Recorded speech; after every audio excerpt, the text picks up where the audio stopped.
నమస్తే, నేను మధు. జగన్ టూర్ కు బ్రేక్ పడబోతుందా? అంబటి రాంబాబు, జోగి రమేష్ ను కలవడానికి వెళ్తున్నటువంటి జగన్ కి పర్మిషన్స్ లభిస్తాయా? ఎందుకంటే కిందటిసారి కూడా పర్మిషన్స్ లభించినప్పటికీ కూడా ఎన్నో అల్లకల్లోలను చూడాల్సి వచ్చింది. మరి ఈసారైనా పర్మిషన్ లభిస్తుందా? సజావుగా ఆ టూర్ లభిస్తుందా? అయితే ఈ రోజు మనం తెలుసుకుందాం. ప్రస్తుతం మనతో పాటు ఉన్నారు సీనియర్ జర్నలిస్ట్ సిఎస్ రావు గారు. వారిని అడిగి మరిన్ని విషయాలను తెలుసుకుందాం. నమస్కారం సార్. సార్, కిందటిసారి చూస్తే ఈ నెల్లూరుకు వెళ్ళడానికి కానీ కొన్ని ప్రాంతాలకు వెళ్ళడానికి కానీ ఆయన హెలిప్యాడ్ ల్యాండ్ అవడానికి కానీ పర్మిషన్స్ అయితే కొన్ని దక్కలేదు. కానీ ఈసారి జోగి రమేష్ని, అంబటి రాంబాబుని కలవడానికి వెళ్తున్నట్టు తెలుస్తుంది. మరి ఆయన యాత్రకు అంటే ఆయన వెళ్ళడానికి పర్మిషన్స్ లభిస్తాయంటారా సార్? బహుశా ఇప్పుడు ఆంధ్రప్రదేశ్లో ఉండేటువంటి పరిస్థితుల దృష్ట్యా ఆంక్షలతో కూడినటువంటి పర్మిషన్స్ ఇచ్చే అవకాశం ఉంది. పూర్తిగా పర్మిషన్ ఇవ్వకుండా ఉండేటువంటి అవకాశం లేదు. ఇస్తారు, జగన్మోహన్ రెడ్డి గారికి పర్మిషన్ ఇస్తారు. పర్మిషన్ ఇవ్వకపోతే దాన్ని కూడా అడ్వాంటేజ్గా తీసుకున్నట్టు అవకాశం ఉంది. కాబట్టి ఇచ్చే అవకాశం ఉంది. ఎందుకంటే ఇప్పుడు రాష్ట్రంలో జరుగుతున్న అభివృద్ధి, నెయ్యి కల్తీకి సంబంధించినటువంటి ఇష్యూ డిస్కషన్ జరుగుతున్నటువంటి సమయంలో అంబటి రాంబాబు గారు అలాగే జోగి రమేష్ గారు వీళ్ళిద్దరిని ప్రయోగించి ఈ టాపిక్ని డైవర్ట్ చేసేటువంటి కార్యక్రమం చేశారు అనేది తెలుగుదేశం పార్టీ వాళ్ళు ఒక నిర్ధారణకు వచ్చేసారు. అందుకే చంద్రబాబు నాయుడు గారు లేటెస్ట్గా ఏం చెప్పారంటే, మీరు వైఎస్ఆర్ కాంగ్రెస్ పార్టీ ట్రాప్లో మీరు పడద్దు, సంయమనం పాటించండి అని చెప్పి క్యాడర్కి దిశానిర్దేశం చేశారు. అలాగే పవన్ కళ్యాణ్ గారు కూడా చేశారు జనసేనకి, అలాగే తెలుగుదేశం పార్టీకి చంద్రబాబు నాయుడు గారు కూడా చేశారు. మీరు వాళ్ళ ట్రాప్లో పడద్దు, మీరు వాళ్ళు ప్రవోక్ చేస్తారు, ఆ ప్రవోకింగ్లో మీరు పడద్దు అని చెప్పి చెప్పారు. అభివృద్ధి గురించి మాట్లాడుకోవాలి ప్రజలు. అలాగే తిరుపతి నెయ్యి కల్తీకి సంబంధించిన ఇష్యూ నడుస్తుంది, దాని గురించి మాట్లాడుకోవాలి. వాటిని హైజాక్ చేసేందుకు ఈ విధమైనటువంటి అలజడి సృష్టించారు. దీంట్లో మీరు పడద్దు అని చెప్పేసి క్లియర్గా దిశానిర్దేశం చేయడం జరిగింది. ఈ క్రమంలో జగన్మోహన్ రెడ్డి గారు బెంగళూరు నుంచి వచ్చేసారు. అసలు యాక్చువల్గా బెంగళూరు నుంచి ఇన్సిడెంట్ జరగగానే అంబటి రాంబాబు గారి ఇంటికి ఫోన్ చేయటం, అంబటి రాంబాబు గారితో మాట్లాడటం, వైఎస్ఆర్ కాంగ్రెస్ పార్టీ వాళ్ళు ములాఖాతు పంపించడం, ఇవన్నీ చేశారు. వాళ్ళ కూతురుతో మాట్లాడటం, వాళ్ళ అల్లుడితో మాట్లాడించడం, ఇవన్నీ చేశారు. చాలా చాకచక్యంగా చేశారు. కూతురుతో ఏమో కాపు సంబంధించినటువంటి కులానికి సంబంధించినటువంటి ప్రస్తావన తీసుకొచ్చేలాగా ఆవిడతోటి మాట్లాడించారు. అల్లుడితోటేనేమో ఆ విధంగా చంద్రబాబు గారు మాట్లాడటం అనేది తప్పు అని బాధపడుతున్నాడు అంబటి రాంబాబు అని చెప్పేసి ములాఖాత్ అయిన తర్వాత బయటకు వచ్చి ఆయన అల్లుడు మాట్లాడారు. అంటే ఎవరి చేత ఏం మాట్లాడించాలి అనేది చాలా క్లియర్గా వైఎస్ఆర్ కాంగ్రెస్ పార్టీ వాళ్ళు స్కెచ్ వేసుకొని బ్రహ్మాండంగా కథ నడిపించారు అనేది క్లియర్గా తెలుగుదేశం పార్టీ వాళ్ళకి అర్థమవుతుంది. అందుకే చంద్రబాబు నాయుడు గారు, పవన్ కళ్యాణ్ గారు, మీరు ఆలోచించి మీరు అడుగులు వేయండి, ఉద్రేకం వద్దు అని చెప్పి చెప్తున్నారు క్యాడర్కి. అయితే ఆ భావోద్వేగాన్ని కానీ ఉద్రిక్త పరిస్థితులు కానీ ఇంక మరికొంత పెంచేలాగా ఖచ్చితంగా వైఎస్ఆర్ కాంగ్రెస్ పార్టీ చేయడానికి ప్రయత్నం చేస్తుంది అనేది ఇంటెలిజెన్స్ రిపోర్టు. ఎందుకంటే ప్రజలను ఎప్పుడు కూడా భావోద్వేగంలో గురి చేస్తే అనుకూలమైన వాతావరణం వస్తుంది అనేది వాళ్ళ భావన. ఇప్పుడు ఏ పార్టీకైనా, ఒక వైఎస్ఆర్ కాంగ్రెస్ పార్టీకే కాదు, ఏ పార్టీకైనా ఎయిదర్ కన్విన్స్ ఆర్ కన్ఫ్యూజ్, ఈ రెండే ఉంటాయి. సో కన్విన్స్ చేయలేని పరిస్థితుల్లో ఇప్పుడు ఉన్నారు. తిరుపతి రెడ్డి విషయంలో ఏం జరిగింది అనే దాని మీద కన్విన్స్ చేయలేనటువంటి పరిస్థితిలో ఉన్నారు. ఎందుకంటే సిబిఐ ఆల్రెడీ ఇచ్చేసింది. అక్కడ చుక్క పాలు లేకుండా ఆర్గానిక్ నెయ్యి తయారు చేసేసారు అని, రసాయనాలు నెయ్యి తయారు చేసేసారని అర్థమైపోయి, అది క్లియర్ కదా.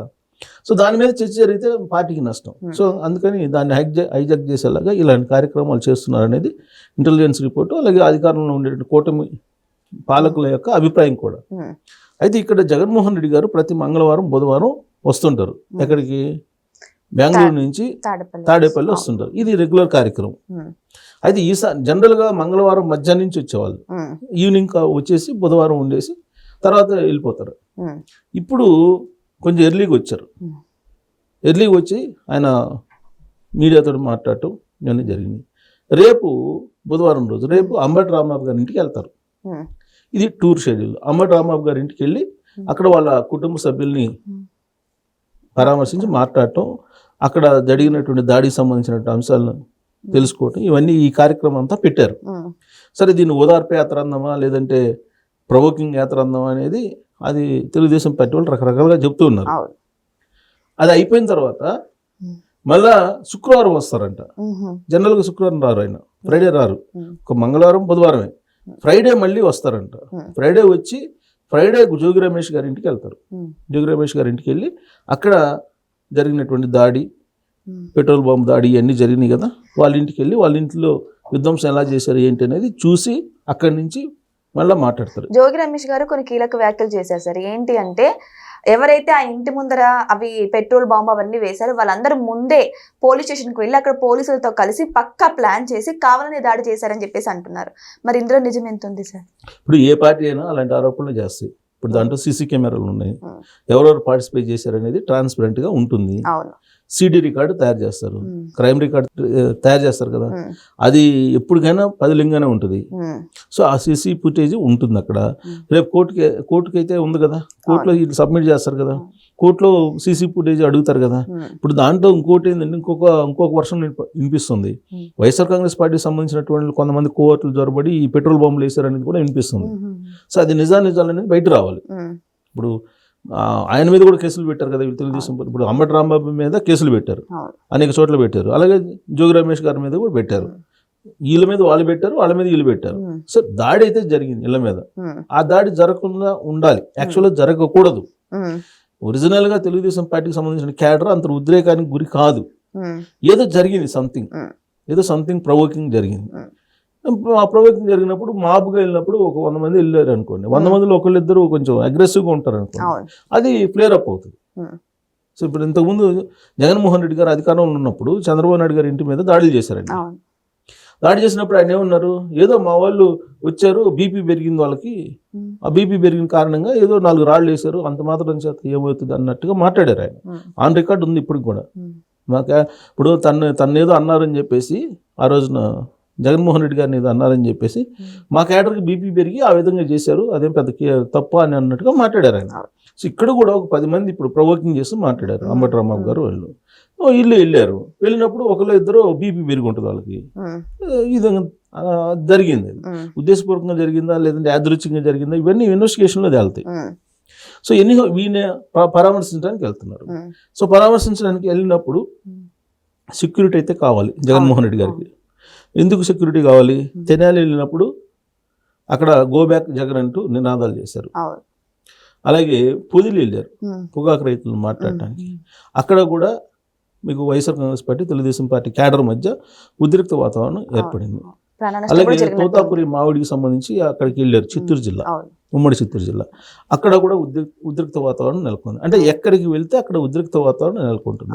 నర్సరావుపేట వెళ్తే నర్సరావుపేటలో కాన్వాయ్లో ఒకళ్ళు చనిపోవటం, ఇవన్నీ మనం చూసాం. ఉద్రిక్త వాతావరణం నెలకొంటూ ఇవన్నీ చూసాం. కాబట్టి గత చరిత్ర దృష్ట్యా గతంలో ఆయన ఎక్కడికి వెళ్తే అక్కడ ఏం జరిగింది అనేది ట్రాక్ రికార్డ్ అయితే ఉంది కదా, దాన్ని బేస్ చేసుకొని పోలీసులు కొన్ని ఆంక్షల నడుమ ఆయనకి విజిట్ చేసేందుకు అవకాశం ఇస్తారు. ఎలాంటి ఆంక్షలు సార్? అంటే లిమిటెడ్గా వెళ్ళమని. ఇప్పుడు ఈయన ఏం చేస్తారు, ఎక్కడికి వెళ్ళాలన్నా ఓ పెద్ద ర్యాలీకి వెళ్తుంటారు. ర్యాలీకి వెళ్ళినప్పుడు లా అండ్ ఆర్డర్ మీకు కంట్రోల్ తప్పుతుంది. ఇప్పుడు అందుకే అక్కడ పోలీసులు పర్మిషన్ ఎందుకు ఇస్తారు?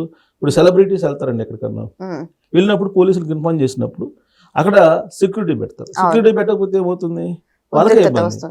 సో జగన్మోహన్ రెడ్డి గారికి ఎంత సెక్యూరిటీ ఇవ్వాలి, లేదంటే ఎంత ఏ రూట్లో వెళ్ళాలి అనేది పోలీసులు నిర్ధారిస్తారు. వాళ్ళు చెప్పిన దాని ప్రకారం జగన్మోహన్ రెడ్డి గారు వెళ్ళాలి. నా ఇష్టం అని అంటే కుదరదు. లా అండ్ ఆర్డర్ కంట్రోల్లో ఉండాలి కదా. సో వాళ్ళు చెప్పిన దాని ప్రకారం ఉండాలి. ఎందుకు, ఆయన ఆల్రెడీ నాకు థ్రెట్ ఉందని చెప్పేసి అన్నారు కదా. ఆయన ముఖ్యమంత్రిగా ఉన్నప్పుడే ఆయన దాదాపు 1000 మంది కాపలా పెట్టుకున్నారు ముఖ్యమంత్రిగా ఉన్నప్పుడే. సో కాబట్టి ఇప్పుడు ప్రతిపక్షంలో ఉన్నప్పుడు అంతకన్నా ఎక్కువ సెక్యూరిటీ ఇవ్వాలి కాబట్టి వాళ్ళకు ఉన్నటువంటి ఇన్ఫర్మేషన్ బట్టి వాళ్ళు ఇచ్చేటువంటి పర్మిషన్ బట్టి వెళ్ళాలి. నువ్వు క్యాన్వాయ్లో 4 వెహికల్స్ ఉండాలి, 100 మంది కన్నా ఎక్కువ ఉండకూడదు, లేదంటే క్యాడర్ మూవ్ చేయకూడదు. ఇట్లా జనరల్గా జగన్మోహన్ రెడ్డి గారు ఎక్కడికి వెళ్తే అక్కడ క్యాడర్ మూవ్ చేస్తారు, క్యాడర్ని తీసుకొని వస్తారు ర్యాలీ కోసం, బల ప్రదర్శన కోసం. ఇప్పుడు పరామర్శకి వెళ్ళు, బల ప్రదర్శనకి వెళ్ళకు అనేది పోలీసులు చెప్పేటువంటి మాట. అందుకే ఆంక్షల నడుమ అయితే ఇచ్చాడు అవకాశం ఉంది, పర్మిషను.